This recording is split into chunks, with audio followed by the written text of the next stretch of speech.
Stop everything you are doing right now. I need you to hear me, and I need you to hear me well, because what I am about to tell you was not meant for everyone. This message was designed, crafted, and released into the atmosphere for one specific soul. And the fact that you are here, the fact that your eyes found this exact moment in this exact second of your life, is not coincidence, it is not luck, and it is certainly not an accident. You were guided here. Something inside your chest, something you cannot name, something you have tried to silence for weeks, maybe months, maybe even years, that something pulled you here tonight. And I want you to know before I say another word, that the voice you are hearing right now is not just a voice on a screen. This is a transmission from the celestial court. This is a decree that has been authorized by the throne of the Almighty, and it carries your name, it carries your address, it carries the exact weight of every single debt that has been crushing your spirit, and it says, clearly, without ambiguity, without hesitation, that this month, this very month, every chain of financial bondage wrapped around your life is about to be shattered by the sword of Michael himself. I know you feel tired. I know you feel like the walls are closing in. I know there are nights when you sit alone in the dark and you wonder if the Lord has forgotten your name, if paradise has misplaced your file, if the angels have moved on to someone more worthy, someone more deserving, someone whose prayers sound more polished and more eloquent than yours. But I am here to tell you something that will shake the very foundation of everything you believed about your situation. You were never forgotten. You were never overlooked. You were never skipped. What happened to you? The delay, the silence, the heaviness, all of it was part of a sacred operation that required your isolation so that your liberation could be absolute, total, and so devastating to the kingdom of darkness that every demon assigned to your bloodline will flee and never return. Breathe. Just breathe for a moment, and let that truth settle into the deepest part of your being. You are not here because you are desperate. You are here because you are blessed. And blessed souls do not stumble upon messages like this. They are summoned. Let me tell you what I see when I look at you through the eyes of the Spirit. I see someone who has been carrying a weight so heavy that their shoulders have started to curve inward, not from poor posture, but from the sheer spiritual tonnage of burdens that were never yours to carry. I see someone who wakes up every morning and before their feet even touch the floor, feels the crushing pressure of numbers, of bills, of obligations, of promises they made in good faith that have now become iron shackles around their ankles. I see someone who has counted coins in the middle of the night, who has calculated and recalculated and rearranged and shifted and juggled and sacrificed, and still, no matter how carefully they managed, the numbers never added up. There was always a gap, always a deficit, always a shortfall, always one more unexpected expense that appeared like a thief in the night just when you thought you could finally breathe. I see the tears you have cried in silence, the ones that never made it to social media, the ones that never showed up in your text messages, the ones you wiped away before anyone could see because you have been conditioned to believe that showing your pain is a sign of weakness. But paradise sees those tears differently. In the courts of the Almighty, every tear you shed in secret was collected by an angel and placed in a sacred vessel, and that vessel has now been presented before the throne as evidence. Evidence of what, you ask? Evidence that you did not give up. Evidence that you kept going when every logical reason said you should have quit. Evidence that your faith, though bruised and battered and barely breathing, never actually died. And that evidence has moved the hand of the Lord in your favor in a way that you cannot yet comprehend, but that you will witness with your own eyes before this month is over. I know you have heard promises before. I know people have told you that things would get better, that breakthrough was coming, that your season was about to change, and then nothing happened. Or worse, things got harder. I understand why your heart has built walls. I understand why a part of you is listening to this with arms crossed and eyebrows raised, guarding yourself against another disappointment. But I need you to understand that what is happening right now is fundamentally different from anything you have ever encountered. This is not a motivational speech. This is not a feel-good sermon designed to get you to clap your hands and forget your problems for 30 minutes. This is a prophetic act. This is a spiritual event. And the proof will not come in words. The proof will come in your bank account, in your mailbox, in a phone call you are not expecting, in an opportunity that will appear from a direction you never considered, in a door that you did not knock on opening wide, and a voice on the other side saying, "We have been waiting for you." Now listen carefully, because what I am about to say is not for the faint of heart, and it is not for those who treat spiritual matters like background noise. If you clicked on this message and you are only half listening, if you are scrolling through your phone while these words play in the background, I need you to stop right now and give me your full attention, because there is a weight to what is about to be spoken that requires your complete presence. The afterlife operates on frequencies, and attention is the antenna. When you give something your undivided attention, you create a channel through which paradise can pour into your life. When you are distracted, that channel narrows to a trickle, and the blessings that were meant to flood your existence get reduced to drops. This is why so many people hear powerful words and feel nothing. It is not that the words lacked power, it is that the listener lacked focus. So I am asking you, not as a request but as a sacred instruction, to be fully here, fully present, fully open, because in the next few moments, something is going to shift in the atmosphere around you, and if you are paying attention, you will feel it. You will feel it in your chest, in your hands, maybe in your spine, maybe as a warmth that spreads from the center of your being outward, maybe as a sudden urge to cry that comes from nowhere and everywhere at the same time. That is the presence of the Almighty touching the wound that the world could not see, the wound that debt created, not just in your finances, but in your identity, in your sense of self-worth, in your ability to dream, in your capacity to believe that you deserve abundance. Debt does not just steal money. Debt steals dignity. Debt steals sleep. Debt steals the sparkle from your eyes and replaces it with a dull, constant anxiety that follows you everywhere like a shadow made of lead. And the adversary of your soul knows this. He knows that if he can keep you trapped in the cycle of owing, of lacking, of never having enough, he can neutralize the most dangerous weapon you possess, which is your faith. A person drowning in debt rarely prays with authority. They pray with desperation, and there is a critical difference. Desperation begs, authority commands. And the Lord is about to restore your authority. Here is what the Almighty wants you to understand today, and I need you to receive this not with your mind, but with your spirit, because your mind has been programmed by years of struggle to reject anything that sounds too good. In the invisible realm, a decree has been signed. It was signed with the seal of the Almighty, and it was handed to Michael, the commander of the heavenly armies, the warrior whose very name means, "Who is like the Lord?" The one whose sword has never tasted defeat and whose shield has never been penetrated. That decree contains your name. It contains your address. It contains a detailed inventory of every debt, every obligation, every financial burden, every unpaid bill, every loan, every liability, every single number that has kept you awake at night, and next to each one, written in the golden ink of paradise, is one word: cancelled. Not reduced, not restructured, not negotiated down to a more manageable amount. Cancelled, wiped away, erased as though it never existed. I know this sounds impossible. I know your rational mind is screaming right now that debts do not just disappear, that bills do not just vanish, that the world does not work that way. And you are right, the world does not work that way. But you are not a child of the world. You are a child of the Almighty, and in His economy, the rules are radically different. In His economy, a shepherd boy defeats a giant with a stone. In His economy, a handful of bread feeds a multitude. In His economy, the last become first, the broken become whole, and the indebted become the lenders. And this is your season to experience that economy firsthand, not as a concept, not as a metaphor, not as a theological theory, but as a living, breathing, tangible reality that will transform your life from the inside out. The reason your deliverance took time is not because the Lord was slow. It is not because your prayers were weak. It is not because your faith was insufficient.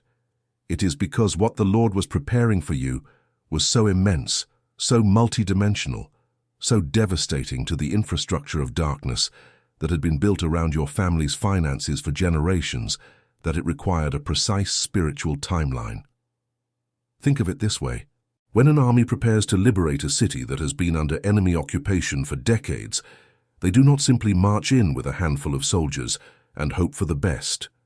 They study the terrain. They identify every trap, every landmine, every hidden position of the enemy. They build supply lines, they coordinate air support and ground forces and intelligence units. They plan every movement down to the minute because the stakes are too high for improvisation. That is exactly what has been happening in the celestial court on your behalf. While you were crying, paradise was strategizing. While you were doubting, angels were mobilizing. While you were asking the Lord why, Michael was mapping every single point of demonic resistance that had been placed in the path between where you are and where your blessing was stored. And now that every obstacle has been identified, now that every trap has been disarmed, now that every principality and power that was feeding on your debt and multiplying your lack has been catalogued and targeted, the operation has begun. You are in the final hours of captivity, and the liberation force that is descending upon your situation right now is unlike anything the enemy has ever faced. There are angels being deployed right now, this very moment, assigned specifically to the dismantling of your financial bondage.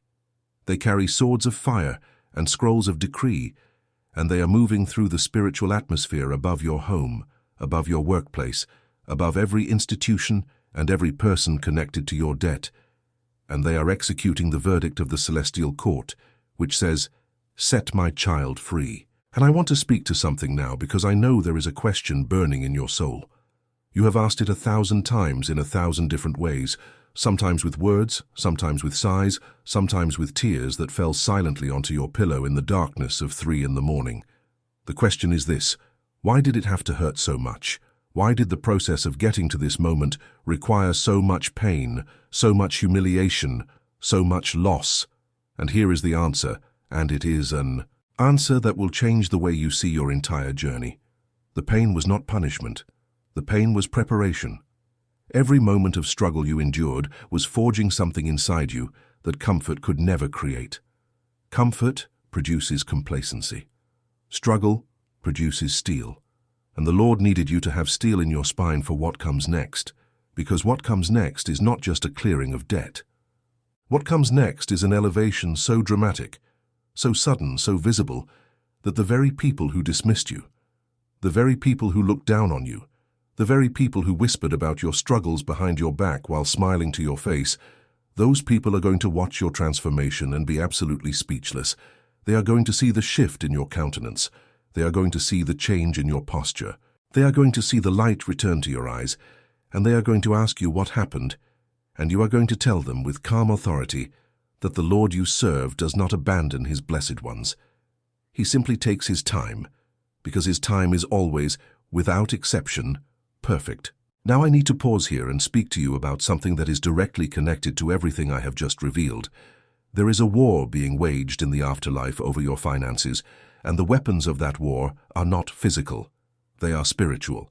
And just as a soldier needs to understand the weapons available to them, you need to understand the spiritual arsenal that paradise has made available to you. This is precisely why a sacred guide has been prepared, a digital book titled The 7 Swords of Michael, the sacred guide to breaking curses, sealing blessings, and activating the calling of the blessed. This is not an ordinary book. This is a spiritual blueprint that reveals how each of the 7 swords of Michael targets a specific area of bondage, including the exact kind of financial stranglehold that has been suffocating your life. The sword that cuts the cord of generational debt. The sword that severs the invisible, contracts your ancestors unknowingly signed with darkness. The sword that breaks the cycle of earn and lose, that has haunted your bloodline for decades.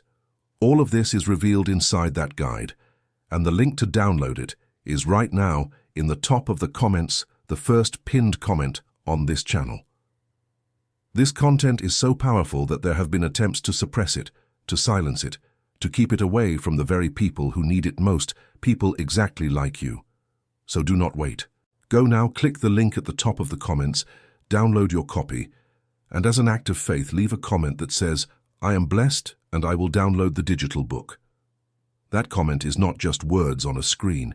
It is a spiritual declaration, a marker in the timeline of your life that says, "This is the moment I stopped being a victim and started being a warrior."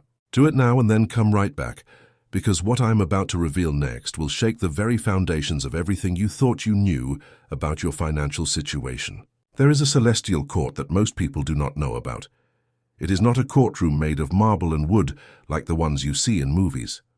It is a courtroom made of living light, where the walls pulse with the glory of the Almighty, and the floor reflects the faces of every soul whose case is being heard. In that courtroom there is a judge, and that judge is the everlasting one, the one whose eyes are like flames of fire, and whose voice sounds like the rushing of many waters. Before that judge, cases are presented by advocates and adversaries. Your advocate is the spirit of righteousness itself, and your adversary, the adversary, has been presenting a case against you for longer than you realize. The adversary has been standing in that celestial court, pointing at your debts, your failures, your mistakes, your moments of weakness, and using them as evidence that you are not worthy of deliverance. He has been arguing that you deserve your chains because of the choices you made, because of the times you spent unwisely, because of the moments you ignored wisdom and followed impulse. And for a season, that accusation was allowed to stand, not because it was true, but because the celestial court needed to see how you would respond under pressure. Would you curse the Lord and walk away? Would you abandon your faith and embrace bitterness? Would you sell your soul for a quick fix, a shortcut, a deal with the darkness that promised relief, but demanded everything in return? And you did not. Despite every temptation, despite every whisper of the adversary telling you to give up, despite every moment when surrender seemed not just logical but merciful, you held on. You held on with bleeding fingernails and a shaking voice, but you held on. And that, beloved, that act of stubborn, irrational, defiant faith is what just won your case. The gavel has fallen. The verdict has been rendered. And the verdict is total, complete, absolute acquittal of every financial charge the adversary brought against you. Not partial, not conditional, absolute. And the enforcement of that verdict has been assigned to the most powerful warrior in the heavenly host, Michael, who is at this very moment descending toward your situation with 7 swords drawn and an army of 10,000 angels behind him, each one carrying a specific assignment connected to a specific debt in your life. I want you to close your eyes for just a moment if you can, and picture what I am about to describe, because this is not fantasy. This is what is happening in the afterlife right now, right above your head, right above the roof of the building where you are sitting. The sky in the afterlife is splitting open, and through that opening a column of golden light is descending. At the center of that column stands Michael, and his presence is so overwhelming that even the other angels fall back to give him space. His armor is not made of metal. It is made of compressed light, so bright that looking directly at it is like looking at a sun contained in the shape of a warrior. In his right hand is the primary sword, the one that bears the inscription, "The chains are gone, blessings are coming," and that sword is pointed directly at the center of your financial situation.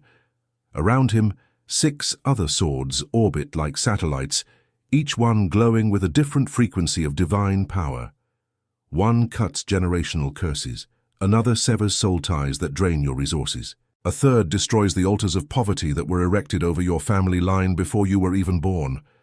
A fourth opens doors that no human hand can shut. A fifth restores what the locusts have eaten.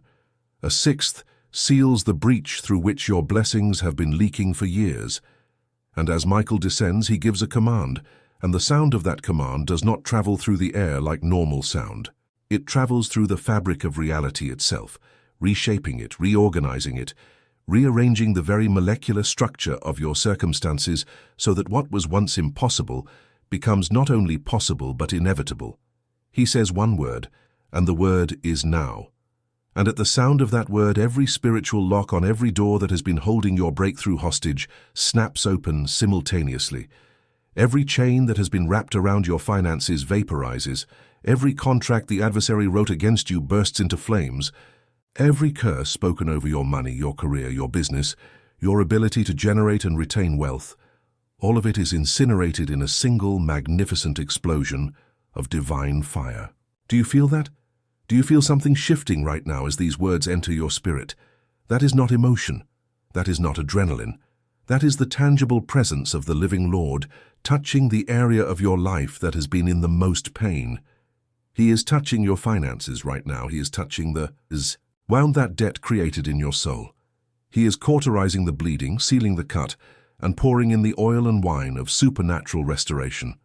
And here is what restoration looks like in the economy of paradise. It does not look like getting back to zero. Getting back to zero is what the world calls recovery. Paradise does not do recovery. Paradise does restoration, and restoration means you do not just get back what you lost. You receive what you lost multiplied by the factor of injustice you endured. For every month you suffered under the weight of debt, there is a month of overflow waiting for you. For every night you could not sleep because of financial worry, there is a night of deep, uninterrupted peace coming. The kind of peace where you lay your head on the pillow and you smile, actually smile. Because for the first time in years you know that tomorrow is not something to fear, but something to celebrate. For every opportunity that was stolen from you because you did not have the resources to seize it, there is a new opportunity being prepared that will be so perfectly timed, so perfectly aligned with your skills and your calling, that you will look at it and say, only the Lord could have done this. Your refrigerator will be full. Your table will be surrounded by faces that love you. Your phone will ring with news that makes you drop to your knees, not in pain this time, but in gratitude so overwhelming that you cannot find words big enough to contain it.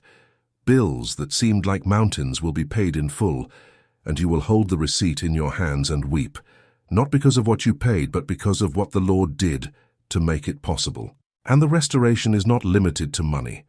I need you to hear this. When debt invades a life, it does not just eat the finances, it eats the joy, it eats the confidence, it eats the relationships, it eats the ability to be generous, which is one of the deepest needs of the human soul. You were designed to give, and debt turned you into someone who could only take, or borrow, or ask, and every time you had to do that, a piece of your dignity was chipped away. The Lord is restoring that dignity. He is restoring your capacity to give lavishly, to bless others without calculating, to walk into a room and be the person who covers the bill, not because you are showing off, but because your cup is so full that it overflows naturally, effortlessly, joyfully. He is restoring your sleep. He is restoring the lightness in your step. He is restoring the sparkle in your eyes that debt dulled to a grey flatness. He is restoring your dreams, the ones you shelved because they seemed irresponsible when you could barely afford the present, let alone invest in the future. Those dreams are being taken off the shelf right now, dusted off by angelic hands, and placed back in front of you with a note from paradise that says, "It is time." Now I need to pause once more because this moment is critical, and I do not want you to pass through it without understanding its significance. Everything I have spoken over you, every decree, every vision, every revelation, is connected to a spiritual architecture that has been hidden from most people for centuries. The way the swords of Michael function, the way the celestial court operates, the way generational curses attach themselves to financial patterns, these are not random mystical concepts. They are precise, structured spiritual realities with rules and protocols that, once understood, give you the ability to enforce Paradise's verdicts in your own life, rather than waiting passively and hoping something changes. This is what the digital book, The 7 Swords of Michael, was designed to teach you. It breaks down each sword, its function, its activation, and its specific target, so that you are never again caught off guard by an attack you did not see coming. It teaches you how to stand in the celestial court and present your case with authority, how to silence the adversary, how to invoke the enforcement of decrees that have already been signed in your favor. The link is at the top of the comments, pinned, waiting for you. Some people will scroll past it and continue living in the same cycle they have been in for years. But you are not some people. You are blessed. You are the one this message was sent for. Click the link right now, download the guide, and declare in the comments, "I am blessed and I will download the digital book." Let that declaration echo in paradise and mark this moment as the turning point it was always meant to be.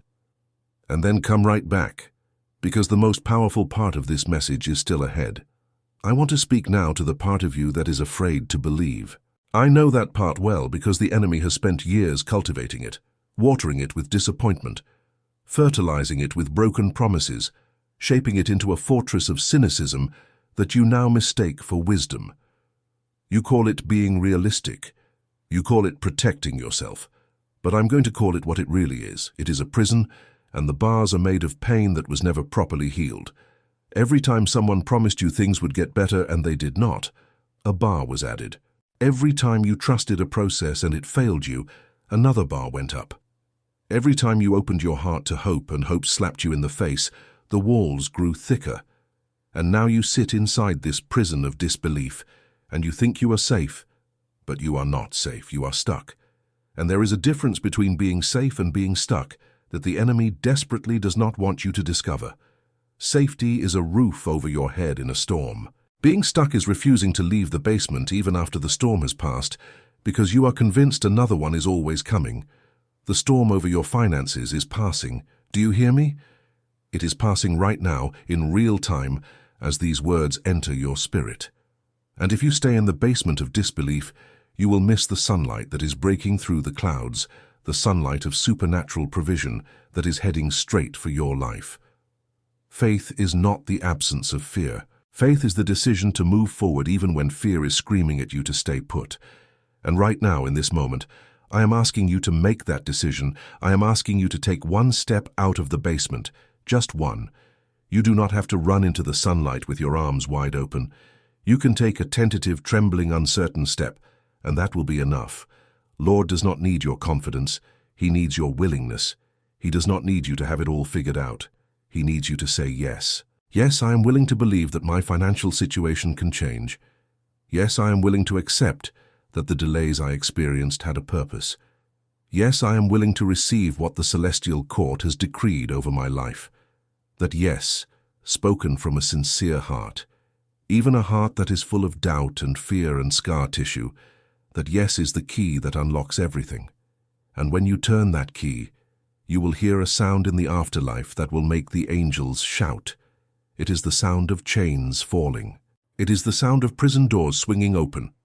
It is the sound of your name being called out in the heavenly assembly, not as a debtor, not as a beggar, not as someone who is barely surviving, but as a chosen one, an heir, a royal son or daughter of the Almighty, who has been restored to their rightful position of abundance, authority, and unshakable peace. I want to describe what your life is going to look like on the other side of this month, because I believe in the power of prophetic vision, and I believe that when you can see something clearly in the Spirit, it accelerates its manifestation in the natural. You are going to wake up one morning very soon, and for the first time in longer than you can remember, the first thought that enters your mind will not be about money. It will not be about bills. It will not be about that number that has been haunting you like a ghost. The first thought will be gratitude, pure, clean, uncomplicated gratitude, and you will lie there in your bed for a moment, confused, because you have become so accustomed to waking up in anxiety that the absence of it feels almost foreign, like a visitor from another world. But it is not a visitor. It is the new resident of your mornings. It is the peace that passes, understanding, taking up permanent residence in the place where worry used to live. And as you go through your day, you will notice small things at first. An unexpected refund, a call from someone offering an opportunity you never applied for, a check in the mail that you did not know was coming, a message from someone who owes you saying they are finally ready to pay. And then the small things will become bigger things, a contract that materializes out of nowhere, a promotion that was not even on the table 2 weeks ago, a business idea that downloads into your mind with such clarity and completeness that you just know, that it came from paradise. And then the bigger things will become extraordinary things. Debts paid off in full, not through another loan, not through another struggle, but through supernatural provision that defies every spreadsheet and every calculator. Savings accounts that start filling up, investments that flourish, doors that open to rooms you did not even know existed, rooms filled with resources that have your name on them, resources that were being held in heavenly escrow, waiting for this exact moment, waiting for the verdict of the celestial court, waiting for Michael's sword to clear the path. You are going to become a testimony, not the kind of testimony that people listen to politely and then forget, the kind of testimony that makes people cry, that makes people fall to their knees, that makes people grab their phones and call the person they love most and say, "You need to hear what just happened, because the Lord is real, and He just proved it in a way I cannot deny." And here is something I need to say, something that carries a weight of urgency that I cannot overstate. The victory that is about to manifest in your life did not come without a fight in the afterlife, and the adversary is not going to accept his defeat gracefully. He is going to try to steal what the Lord has given you. He is going to send thoughts of doubt. He is going to send people who speak negativity into your atmosphere. He is going to try to reconstruct the very patterns of thinking that kept you trapped for so long.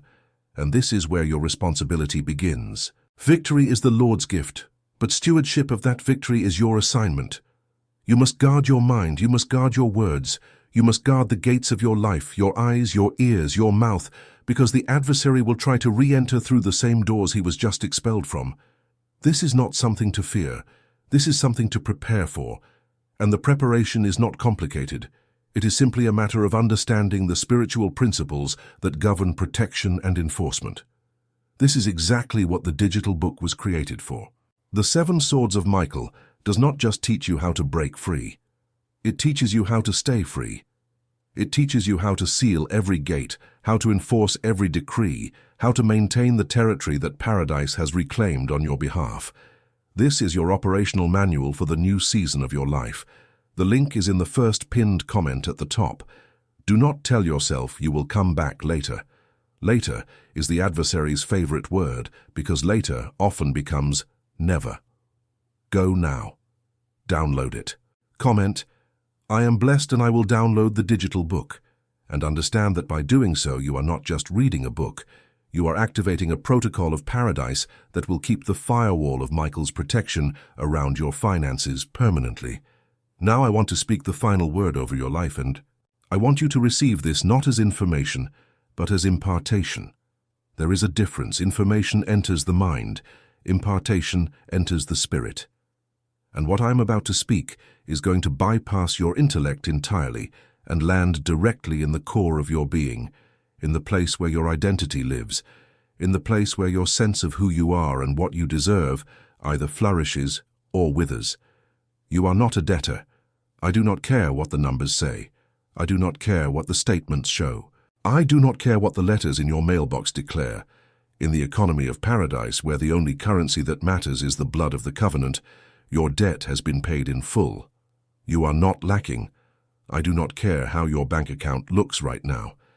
In the storehouse of the Almighty, there are reserves with your name on them that would take you 7 lifetimes to exhaust. You are not forgotten.